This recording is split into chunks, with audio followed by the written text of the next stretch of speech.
At Christmas, Mom threw her gift away and hissed, "You're nothing." She cried. I rushed home, held her tight and texted, "Handle them." 38 missed calls. I replied, "Pray." My name is Cassandra, and at 38 years old, I honestly thought I had figured out the messy, chaotic rhythm of my life.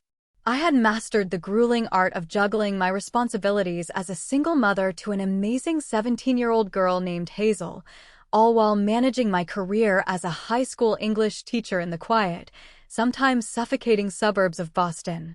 Life was a constant balancing act of grading essays late into the night, budgeting grocery money down to the last dime, and making sure my daughter always felt like she was the center of the universe. I had to make her feel that way, because I knew exactly what it felt like to grow up invisible. To understand the absolute explosion that tore my remaining family apart a few years ago, you have to understand the soil we were planted in. I grew up in a pristine, picture-perfect, white picket fence kind of house on the wealthy edge of town. On the outside, my parents, George and Barbara, were the pillars of the community. They hosted charity dinners, kept the lawn aggressively manicured, and always smiled for the neighborhood newsletters. But inside those heavy oak doors, there was a strict, unspoken hierarchy, and I was at the very bottom of it. I was the afterthought. I was 4 years younger than my older sister, Brittany, and in my parents' eyes, Brittany hung the moon and the stars. The contrast in our upbringing was not subtle, it was built into the very architecture of our daily lives. Take our bedrooms, for instance. Brittany's room at the end of the hall was a shrine to her perfection. It had custom-painted lilac walls, a sprawling canopy bed, and built-in wooden shelves that physically groaned under the weight of her shiny cheerleading trophies and debate club medals. Everything she wore was brand new, perfectly tailored, and expensive. My room, tucked away near the noisy laundry chute, was essentially an oversized storage closet. I slept on a hand-me-down mattress that sagged in the middle, surrounded by boxes of old winter coats and holiday decorations my mother could not find a place for in the garage. It was not just the physical space, it was the emotional oxygen in the house. If Brittany scored a passing grade on a standard math test, Barbara would spend 3 hours in the kitchen baking a massive, 3-tier chocolate cake from scratch, parading it into the dining room like Brittany had just cured a major disease. George would beam, clapping her on the shoulder, telling her she was destined for greatness. Meanwhile, I would quietly place my straight-A report cards on the kitchen counter, hoping someone might notice. Usually, they just got buried under mail or pushed aside so my mother could wipe down the granite countertops. I learned very early on that love in our house was not a right, it was a highly exclusive currency, and I simply did not have the right account balance to access it. I was a ghost haunting my own childhood, watching a happy family through a pane of thick glass. I promised myself back then that if I ever had a child, I would never let them feel that bone-deep, agonizing chill of being unwanted. That childhood trauma conditioned me to seek validation in all the wrong places, which brings me to the defining mistake and the greatest blessing of my entire life. I was 20 years old, a sophomore at a local state college, scraping by on minimal financial aid because George refused to pay for a degree in education. Teaching is a cute hobby for a housewife, Cassandra, not a real career, he had told me, waving his hand dismissively while he fully funded Brittany's expensive business degree. Out of sheer loneliness on campus, I fell for a charming, fast-talking guy who paid me a little bit of attention. It moved too fast, and by the middle of a freezing December, right before the holidays, I found myself staring at 2 bright pink lines on a cheap drugstore pregnancy test. My hands shook so hard I dropped the plastic stick on the cold tile floor of the dorm bathroom. The guy, predictably, vanished into thin air the second I told him, leaving no forwarding address and blocking my number. I was terrified, naive, and desperate for the one thing I had never really had, parental support. I took the bus home on a Friday evening, the air smelling like impending snow. The house smelled of roasted chicken and expensive wine. George, Barbara, and Brittany were sitting around the kitchen island laughing about something when I walked in. I stood there, my coat still on, shivering, and blurted out the truth. The silence that followed was so thick it felt like it was crushing my lungs. Then, the storm broke. George's face twisted into a mask of pure, unadulterated disgust. He slammed his heavy ceramic coffee mug down on the counter with such violent force that it shattered, sending hot brown liquid and sharp shards of pottery flying across the floor. "You are completely irresponsible," he barked, the veins in his neck bulging. "Throwing your life away like a piece of garbage in the gutter." Barbara did not come to comfort me. She did not ask if I was okay. Instead, she covered her face with her hands and began to weep, not for me, but for herself. "What are the neighbors going to say, George?" she wailed, her voice trembling with genuine horror. "We have a reputation to uphold in this community. We cannot have an unwed college dropout dragging our family name through the mud." "And Brittany?" She just leaned against the doorframe, sipping her water, a cruel, triumphant smirk playing on her lips. She looked at me like I was a cockroach that had scurried across her clean floor. They did not offer a discussion or a shred of grace. George laid out the ultimatum cold and hard. I was to terminate the pregnancy immediately, or I was to pack my bags and get out of his house forever.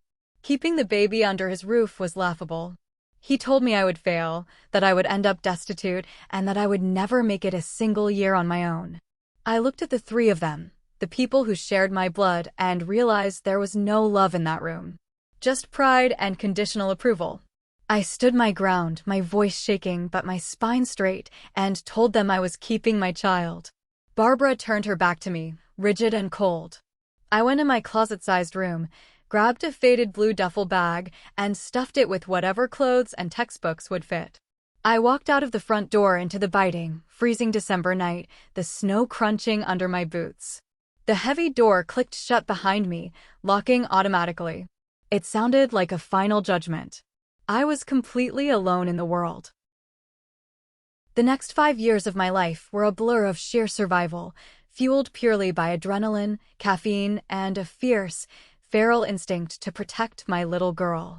When Hazel was born one humid July morning, there were no balloons, no flowers, and absolutely no grandparents pacing the waiting room.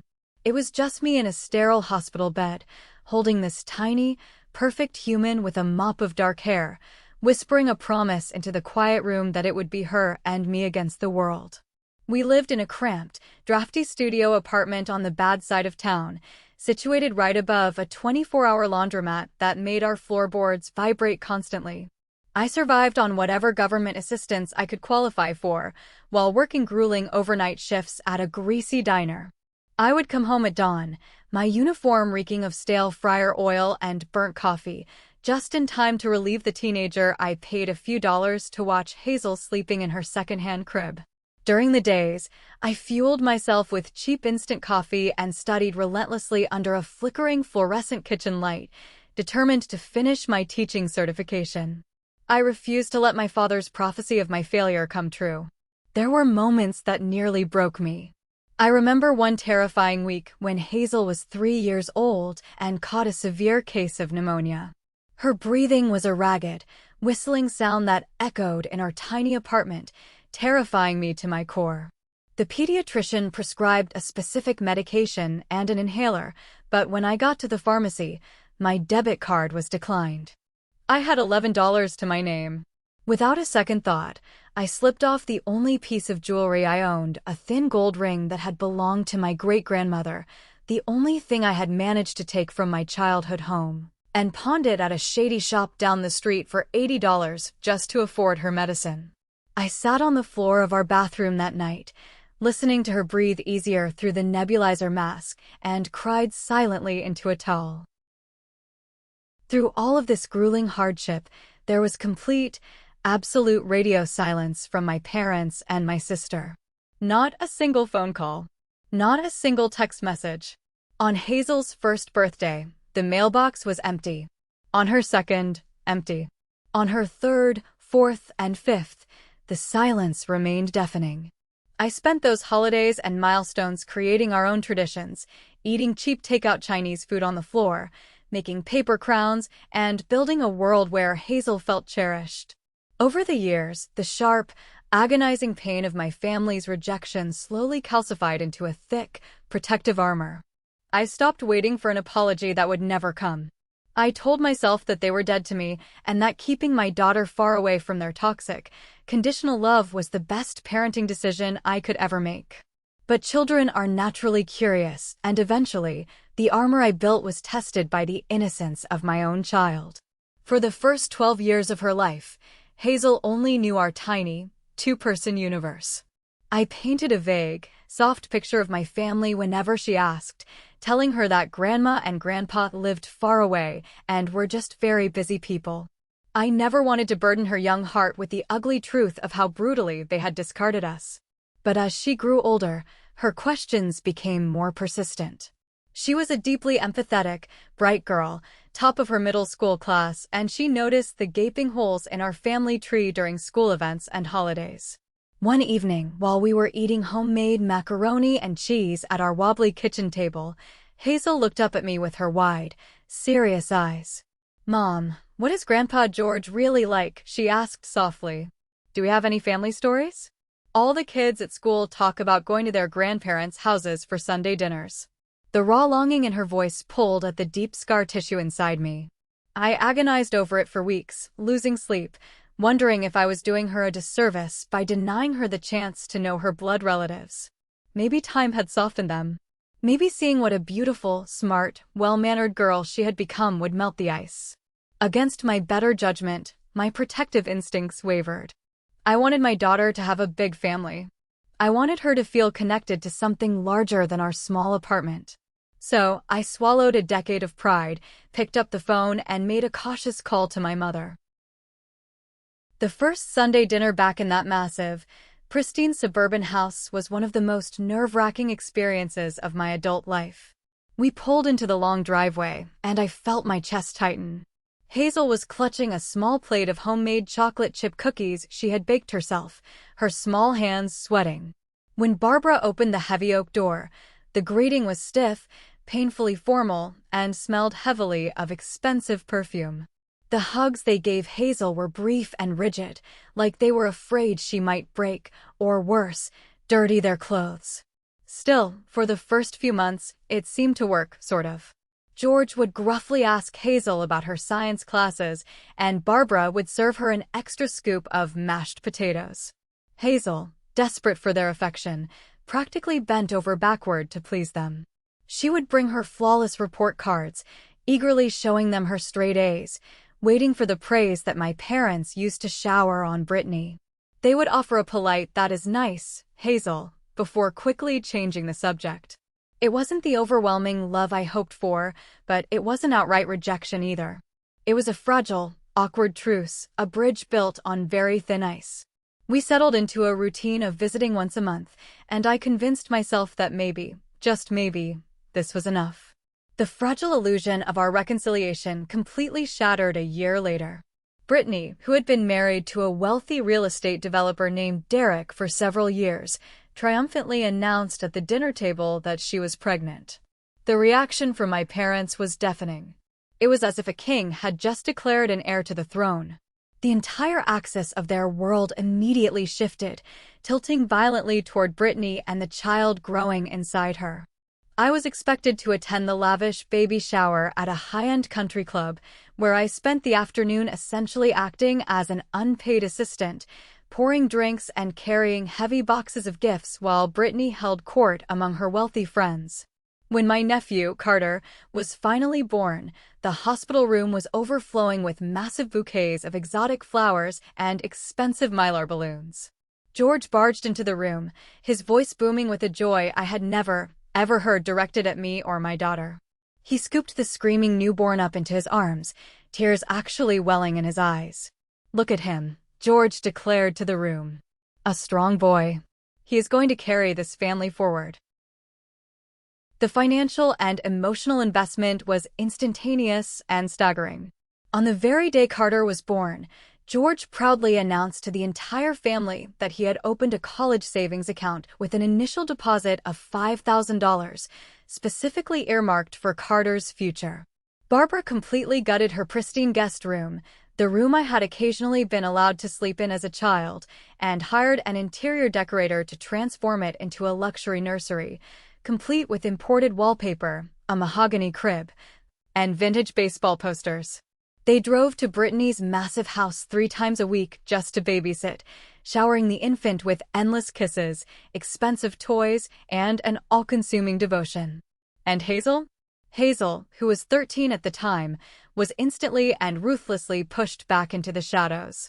She stood in the doorway of that hospital room, watching her grandfather weep over a baby, realizing in real time that she had been entirely replaced before she even truly had a place in their hearts.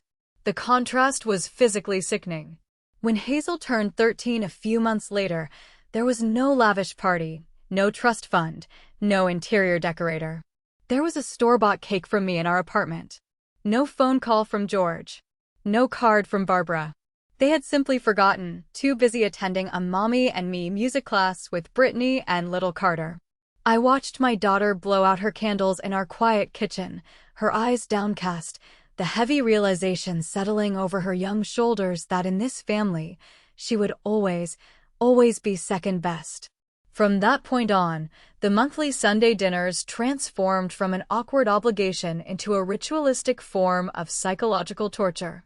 It wasn't always massive, explosive arguments. It was a slow, agonizing death by 1,000 paper cuts.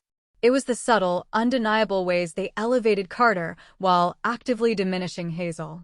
The most glaring symbol of this toxic dynamic was the dining room table itself. My parents had a beautiful, long mahogany table, but they purposefully only ever set it for 6 people. George sat at the head, Barbara at the foot. Brittany and Derek sat on one side, and Carter's massive, expensive high chair was bolted to a chair on the other side. My seat was left empty, a ghost at the feast. And Hazel? Hazel, a growing teenager, was forced to drag a flimsy metal folding chair from the garage and wedge herself into the corner by the wall, balancing a china plate awkwardly on her knees while trying not to drop her peas on the Persian rug. Not once did George or Barbara suggest buying an extra dining chair. Not once did Brittany offer to shift down. It was a physical manifestation of her place in the family, an afterthought, squeezed in only if convenient. I remember one specific Thanksgiving dinner that perfectly encapsulated the cruelty. Hazel, who had inherited my love for literature, had just won a highly prestigious regional writing contest for an essay she wrote about resilience. She was so incredibly proud, her eyes shining as she brought the heavy wooden plaque to dinner to show her grandparents. During a lull in the conversation, Hazel cleared her throat from her folding chair in the corner. "Grandma, Grandpa," she said, holding up the plaque. "I won first place in the state for my creative writing portfolio." The judges said, "Oh, hold on a second, Hazel, sweetheart," Barbara interrupted loudly, not even glancing at the plaque. She reached across the table, waving her iPad frantically at George and Brittany. "You all have to see this video Derek took this morning." Carter almost said his first real word. I swear it sounded exactly like Grandma. The entire table immediately leaned in toward the glowing screen, cooing and laughing at the video of a toddler babbling incomprehensible sounds. Hazel slowly lowered the plaque, setting it face down on the carpet beside her folding chair. She picked up her fork and quietly went back to eating her cold mashed potatoes, her shoulders slumped in defeat. I sat there, my knuckles turning white as I gripped the edge of the mahogany table, a profound, blinding rage boiling in my chest. I wanted to flip the table over. I wanted to scream at them for being so willfully blind to the amazing young woman sitting right in front of them. But I looked over at Hazel, and I saw that she was still trying. She was still politely passing the dinner rolls, still forcing a small smile, still hoping that if she was just quiet enough, just good enough, they might finally look at her with pride. I bit my tongue so hard I tasted copper. I stayed quiet because she was not ready to let go yet. I did not know it at the time, but the resentment simmering under the surface was building toward a catastrophic eruption, and the dam was finally going to break on a snowy Christmas Eve. If you are feeling the frustration right along with Cassandra, please take a second to hit that like button and subscribe to the channel. Also, drop a comment below with the name of the city you are living in right now. Every single like and comment tells the algorithm to push this story to more people who love family drama just like we do. Thank you so much for your support. Now, let's get back to the story and see how the breaking point unfolds. It was exactly 3 weeks before Christmas, and the bitter New England winter had already set in, coating our neighborhood in a thick, unforgiving layer of gray slush and ice. Hazel was 17 years old, a junior in high school, and despite the endless string of disappointments from my parents over the years, she still harbored a fragile, stubborn sliver of hope that the holidays might magically transform them into the loving grandparents she so desperately wanted. That year, the financial strain on us was particularly tight. My old sedan needed 4 new winter tires, the heating bill for our drafty apartment had doubled, and my teacher's salary barely stretched to cover the basics. But Hazel, sweet, incredibly thoughtful Hazel, was determined to give George and Barbara something meaningful. Since she could not afford to buy them expensive gifts from a high-end department store like Brittany always did, Hazel decided to make something entirely from scratch. 3 months earlier, she had saved up her allowance from tutoring younger students in math, taking the bus across town to a specialty yarn store. She spent hours carefully selecting the perfect, rich emerald green yarn because she remembered Barbara once mentioning that green was her favorite color. Every single night for 3 months, after finishing her mountain of advanced placement homework, Hazel would sit cross-legged on our worn living room rug, her fingers flying nimbly as she knitted an incredibly intricate, beautiful scarf. I watched her night after night, the rhythmic clicking of her knitting needles a constant, soothing soundtrack in our small home. She poured her entire heart, her time, and her desperate need for approval into every single stitch. Alongside the scarf, she also spent weeks perfecting a recipe for a homemade cinnamon apple pie, practicing the crust until it was golden, flaky, and absolutely perfect. The night before Christmas Eve, our entire apartment smelled heavenly, a warm mixture of baked apples, brown sugar, and vanilla extract. Hazel was practically glowing with anticipation as she carefully wrapped the emerald scarf in crisp white tissue paper, tying it with a perfect silver ribbon. "Do you think Grandma will actually wear it this winter, Mom?" she asked me, holding the beautifully wrapped box up to the warm light of our kitchen lamp. I swallowed the hard, familiar lump of dread forming in my throat and forced a bright, encouraging smile. "Of course she will, sweetheart," I lied, praying that for once, my mother would just be decent. "She is going to love it." The logistics of that specific Christmas Eve were slightly complicated. 2 days prior, one of my fellow English teachers had suffered a terrible family medical emergency, leaving a massive stack of final term papers ungraded right before the holiday break. Knowing what it meant to struggle, I volunteered to take over her shift and stay late at the high school to finish the grading. I sat Hazel down on our couch and explained that I would not be able to drive over to her grandparents' house until around 8 o'clock that evening. "Are you okay driving over there by yourself and arriving alone?" I asked her, my maternal instincts screaming at me to just cancel the whole dinner and keep her safely at home with me. I watched her face, bracing for her to look disappointed or nervous. Instead, she nodded slowly, a small, brave smile tugging at the corners of her mouth. "Of course, Mom. You need to help your friend. I will drive myself over. It is totally fine. I have the pie, and I have the gifts, and maybe this year I can finally tell them about the 3 full-ride college scholarship offers I received." Her voice lifted at the end, that spark of innocent excitement igniting her eyes. You know that intense, agonizing burn you feel in your chest when your child dreams so big, and you just pray to whatever is out there that the world does not crush their spirit? That is exactly how I felt. I hugged her close, inhaling the faint, sweet scent of vanilla and cinnamon lingering in her hair. I told her how incredibly proud I was of her, kissed her forehead, and walked out the door into the freezing dawn, heading toward the high school. I told her to text me the moment she arrived safely at the house. I had absolutely no idea that I was sending my daughter straight into a psychological slaughterhouse. The drive to the high school dragged on forever.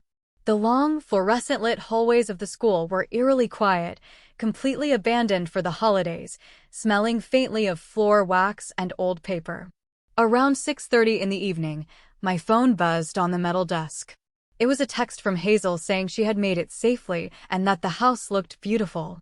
I smiled, letting out a long breath I did not realize I had been holding, and fired back a heart emoji. I plunged back into the endless stack of essays, the red pen moving rhythmically across the pages. Then, at exactly 7:45, the silence of the empty classroom was violently shattered. My phone began to vibrate insistently against the hard desk. It was 2 missed calls from Hazel in rapid succession. Before I could even unlock the screen, a text message popped up. "Can you talk right now?" Dread, thick and icy cold, pulled immediately in the pit of my stomach. Hazel never, ever interrupted my working hours unless it was an absolute emergency.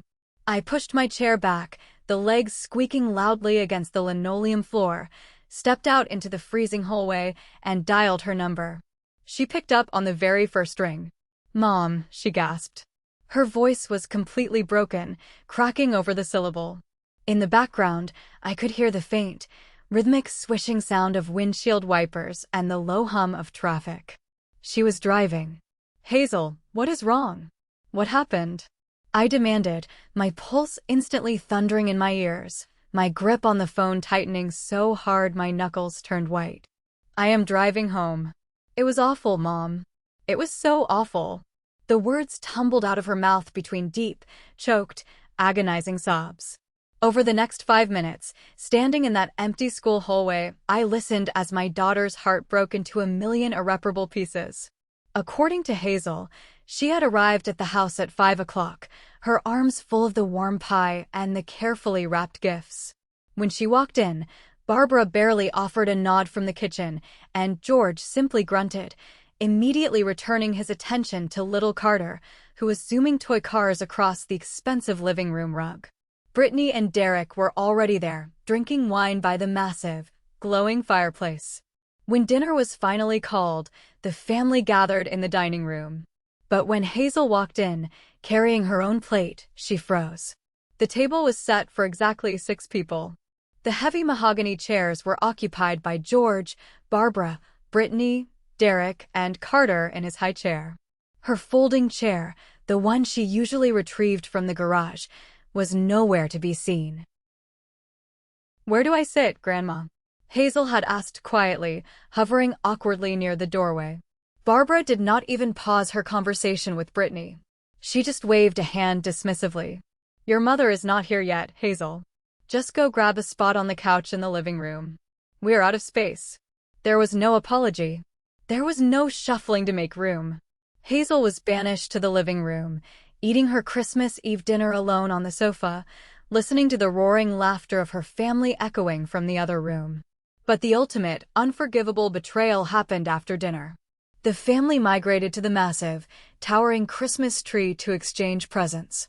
Hazel, trying desperately to salvage the night, walked over and presented her carefully wrapped silver box to Barbara. "I made this for you, Grandma," Hazel said softly. "I knitted it myself. It took 3 months." Barbara took the box, peeled back the paper, and pulled out the beautiful emerald green scarf. She held it up by 2 fingers, as if it were something filthy, her nose wrinkling in visible disgust. "What is this?" Barbara sneered, her voice dripping with pure condescension. "Hazel, I only wear cashmere. This feels like cheap, scratchy acrylic. I am not putting this horrible thing around my neck."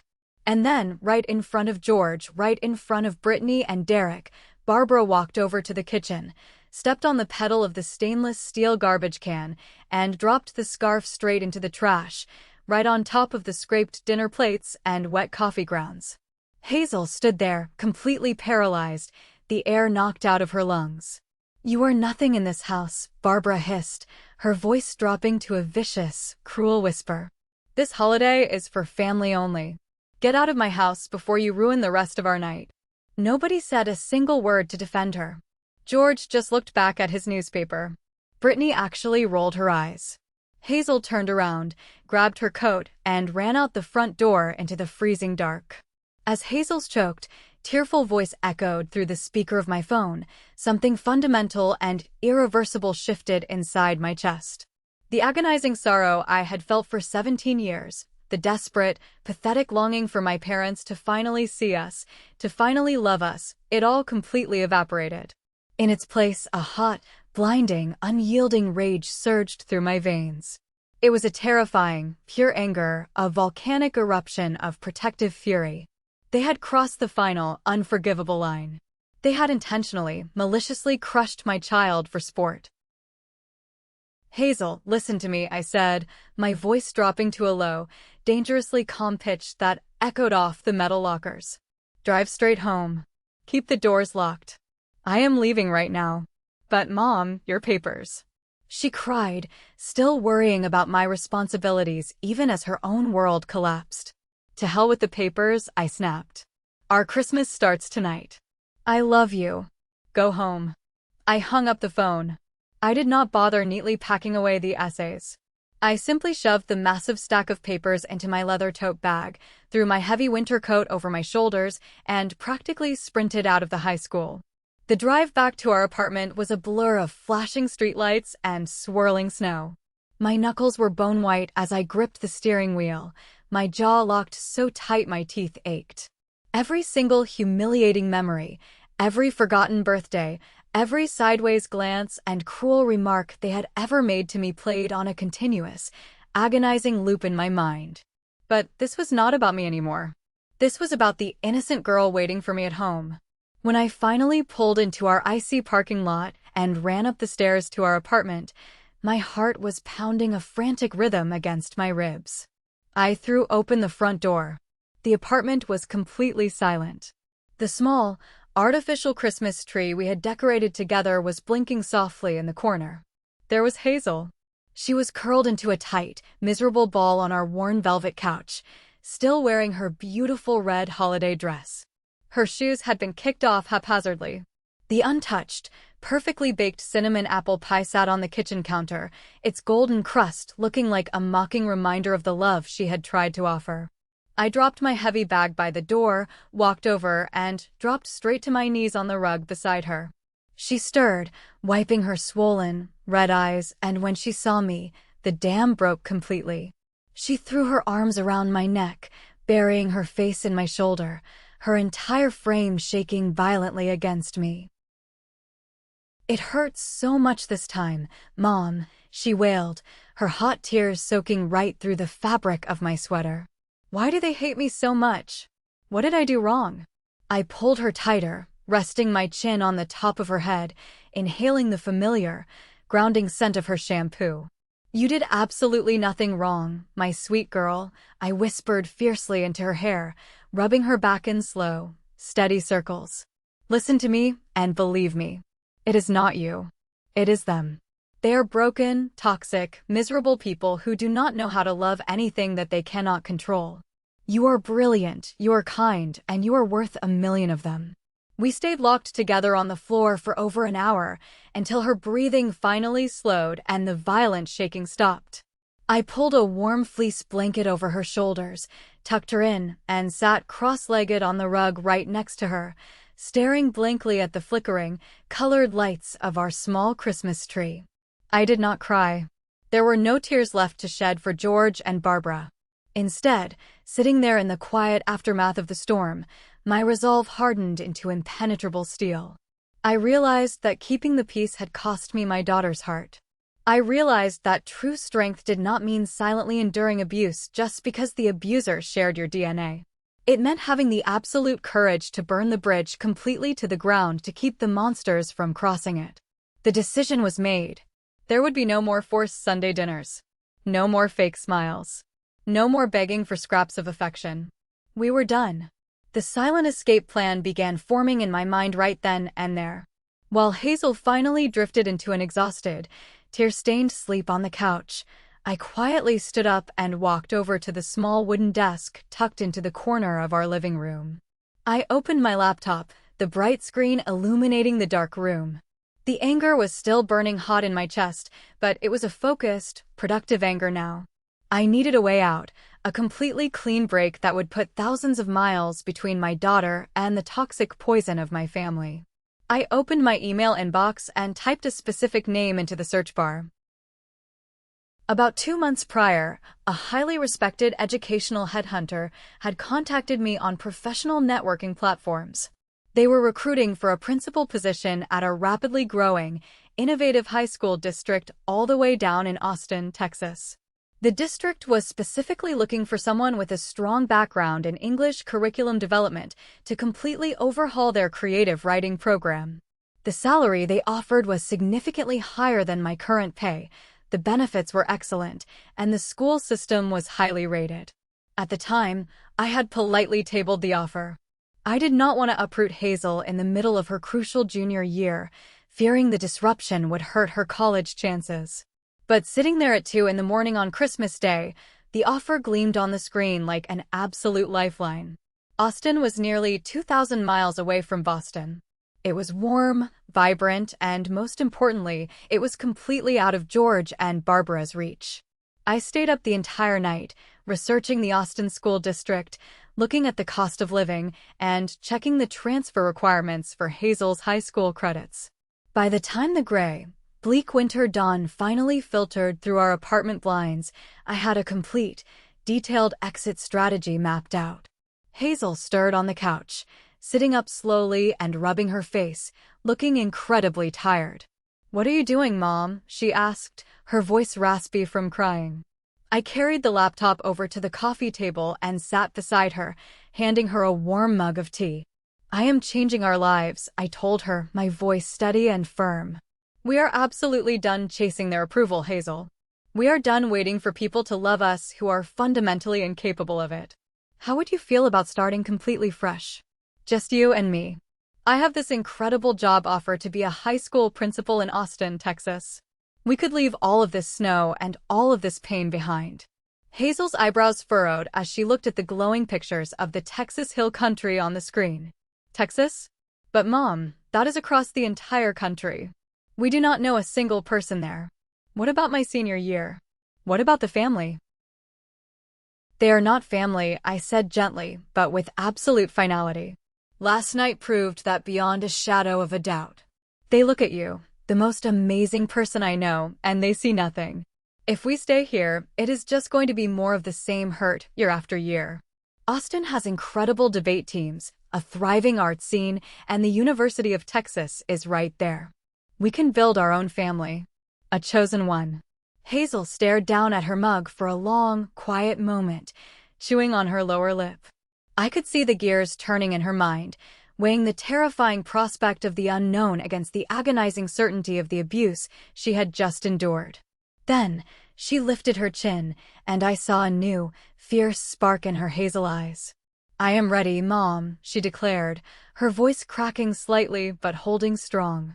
"I am so tired of pretending they care about me. I am done waiting for their scraps. Let's go to Texas." Over the next 3 weeks, we executed our escape with military precision. We kept everything an absolute, total secret. I formally accepted the principal position in Austin, putting in my required notice at the Boston High School. I paid a heavy penalty to break the lease on our apartment, quietly packing our entire lives into cardboard boxes in the dead of night so the neighbors would not gossip. We requested Hazel's official sealed transcripts from the administration office. Through it all, my phone remained completely silent. Not a single apology text from Barbara. Not a single phone call from George checking to see if Hazel had made it home safely in the snow that Christmas Eve. Their absolute silence only fueled my determination. We were disappearing into thin air. While the physical packing of our apartment was exhausting, the legal and emotional untangling required the expertise of a professional. A few days into the new year, I sat in the sleek, modern office of my oldest friend, Carmen, a brilliant family law attorney who had practically held my hand through my roughest years as a young single mother. I sat across from her heavy glass desk and laid out exactly what had happened on Christmas Eve and my plan to move to Austin. Carmen did not hesitate. She immediately pulled out a yellow legal pad and her favorite fountain pen. "All right, Cassandra," Carmen said, her eyes flashing with a protective fire. We are going to cut them out so cleanly that they will not even be able to find your shadow. First, we are removing Barbara and George from every single piece of medical, financial, and emergency contact paperwork you possess. Second, I am drafting an ironclad will today. If anything happens to you, your assets, including that $50,000 life insurance policy you have been paying into, go directly into a protected trust for Hazel. I am adding a specific, legally binding clause explicitly stating that George, Barbara, and Brittany are to be barred from ever seeking custody or grandparents' rights under any circumstances in the state of Massachusetts or Texas. I signed the legal documents that afternoon, the scratch of the pen feeling like chains physically breaking and falling off my wrists. We were legally bulletproof. But there was one final, crucial step before we got into the moving truck. I refused to vanish into the night like a frightened victim. I needed to look the monsters in the eye one last time, even if it was digital. I needed to lay out their crimes so clearly that they could never, ever twist the narrative to make themselves the victims. On our very last night in the empty Boston apartment, sitting on the bare floorboards with just my laptop and a single lamp, Hazel and I drafted the email together. We addressed it to George, Barbara, and Brittany. We did not use emotional language. We did not use curse words. We were not hysterical. We were cold, methodical, and brutally precise. To George, Barbara, and Brittany I typed, the keyboard clicking loudly in the empty room. On Christmas Eve, while I was working late to support my family, Hazel arrived at your house carrying handmade gifts and food she spent months preparing. Instead of welcoming your own flesh and blood, you refused her a seat at the table. Furthermore, Barbara took a gift that took a child 3 months to make, called it trash, threw it into the actual garbage can, and told her to get out. You stood by and watched it happen. Hazel leaned over my shoulder, pointing at the screen. At the part about Carter, she whispered. I nodded, typing rapidly. This was not an isolated incident. This was the catastrophic finale of 17 years of sustained psychological abuse. We have watched you fund Carter's college accounts while ignoring Hazel's academic awards. We have endured 17 years of forgotten birthdays, empty chairs, and conditional love. You have routinely chosen your pride and your toxic favoritism over your own blood. Because of my choices in college, you decided my daughter was worthless. I took a deep breath, flexing my tired fingers, and typed the final paragraph. We are moving out of state immediately. Do not attempt to call, text, or visit. We are blocking all of your numbers and email addresses. If you attempt to contact Hazel or show up at our new home, I will have my attorney file a restraining order for harassment. You have finally succeeded in getting rid of us. Have a nice life. I read the email out loud to Hazel one last time. She nodded, her expression completely unreadable, a quiet strength radiating from her. I moved the cursor over the send button. I clicked it. The email vanished into cyberspace, an irrevocable, scorching truth delivered directly to their inboxes. I immediately opened my phone settings and permanently blocked all 3 of their phone numbers, and then I blocked their accounts on every single social media platform. I closed the laptop, the screen going black. It was done. The absolute silence following the email lasted for exactly 10 days. We were in the final, chaotic stages of our move, taping up the very last cardboard boxes and doing a deep clean of the empty apartment to ensure we got our security deposit back. I had purposely kept an old, secondary burner phone active just in case the moving company needed to reach me. Out of morbid curiosity, I checked the blocked call log on my main phone. There were exactly 38 blocked voicemails piled up, spanning the last 72 hours. Suddenly, as the crisp, white snow crunched under boots outside our ground floor window, the doorbell chimed. It was a sharp, insistent ringing, pressing over and over again like a frantic summons. Hazel, who was sweeping the hallway, peeked through the plastic blinds. All the color instantly drained from her face, leaving her pale and wide-eyed. Mom, she whispered, her voice trembling slightly. It is them. All 3 of them.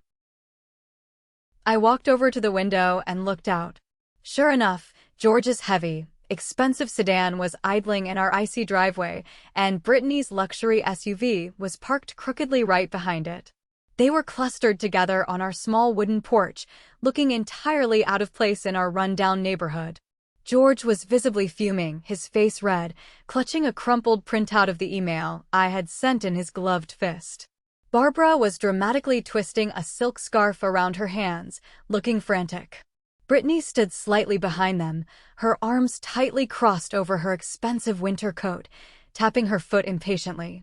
"Stay right behind me," I instructed Hazel, grabbing her cold hand and giving it a reassuring squeeze. "We are doing this together. Keep your chin up." We do not shrink for them anymore. We approached the front door. I turned the deadbolt and pulled the door open just enough to stand in the frame, effectively blocking them from stepping a single foot inside our home. A rush of freezing air hit my face, carrying the heavy, suffocating scent of their expensive cologne and perfume. George immediately thrust the crumpled paper toward my face, his voice booming across the quiet apartment complex. "What the hell is the meaning of this absolute nonsense, Cassandra?" he bellowed, veins bulging visibly at his temple. "You're cutting off your own parents over one stupid little misunderstanding at dinner? You are completely overreacting." "It was not a misunderstanding, George," I said, my voice dangerously calm, the ice in my veins keeping me steady. "It was 17 years of intentional cruelty building up to you letting your wife throw my daughter's heart in the garbage. There is no misunderstanding." Barbara pushed past George, her eyes shining with dramatic, unshed tears. "Cassandra, please. We did not mean for Hazel to feel unwelcome. She is just so sensitive, always making a big deal out of nothing. You cannot take our granddaughter away from us. Think of what the rest of the family will say." Before I could even respond to that pathetic display of gaslighting, Hazel stepped out from behind me. She stood tall, looking directly into Barbara's eyes. "You knew I was coming, Grandma," Hazel said, her voice clear and completely devoid of emotion. "You set the table for everyone but me. You threw my gift in the trash and told me I was not family. You are right. I am not. And I never want to be." Brittany scoffed loudly from the steps, rolling her eyes. "Oh, please. This is ridiculous. You are literally blowing up our entire family because you are still bitter that Mom and Dad did not throw you a parade when you got pregnant as a teenager. You are punishing us for your own failures, Cassandra." "No, Brittany," I replied, a genuine, cold smile touching my lips. "I am awake. For years, you all decided our worth. You were the star, Carter is the new prince, and we were the dirt under your shoes. You can keep your toxic little kingdom. We are checking out." George stepped forward, trying to look intimidating. "Fine," he growled, pointing a thick finger at me. "If you walk out that door, Cassandra, we are done. You get absolutely nothing. No inheritance, no support, no holidays. Nothing." I looked at all three of them, standing on the frozen porch of the apartment they had never once helped me pay for. "George," I said softly, the absolute finality of the moment ringing clear in the cold air. "When have we ever had anything from you anyway?" I stepped back, pulled the heavy door shut directly in their stunned faces, and threw the deadbolt, the loud click echoing in the empty hall. We boarded a commercial flight to Austin in late January, leaving the freezing, gray misery of Boston far behind us. The cabin of the airplane hummed with the loud, comforting rumble of takeoff, and as the plane broke through the thick cloud cover into the brilliant blue sky, I physically felt the crushing weight of the last 2 decades lift off my chest. We landed in Texas to mild, sunny weather and a vibrant city that felt alive with possibility. Our new rental was a beautiful, sunlit apartment nestled in the rolling green hills just outside the city center. It smelled like Fast forward 3 years, and our lives are completely unrecognizable. Austin is deeply etched into our hearts as our true home. Hazel is now 20 years old and a sophomore at the University of Texas, studying on a full academic scholarship for creative writing. Her dorm room is a chaotic, joyful riot of colorful posters and stacks of classic novels. Last week, she texted me an entire row of exploding fireworks emojis because she was just named the lead editor of the university's prestigious literary journal. I sit in my large principal's office, looking out the massive windows at the golden Texas hills, completely at peace.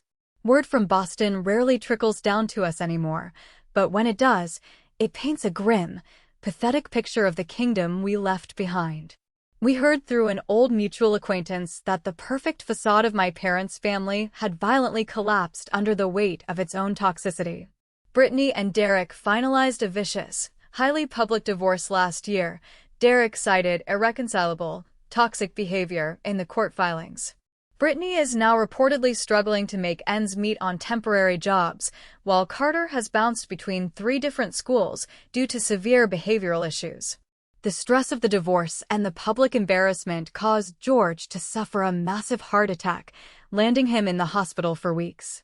As for Barbara, she spends her days entirely alone in that giant, pristine house, her bridge club friends having quietly abandoned her after the ugly family drama leaked into the neighborhood gossip circle. We do not gloat over their misery, but we also do not feel a single ounce of pity. They built their own cages. Today is Thanksgiving, and the contrast to our past could not be more beautiful. Our large dining table is groaning under the weight of a massive potluck feast. Carmen flew down from Boston with her famous spicy gumbo, our wonderful new neighbors brought an enormous tray of homemade tamales, and Hazel baked 2 perfect cinnamon apple pies. The house is completely filled with the loud, easy laughter of our chosen family. There are absolutely no empty chairs pushed into corners.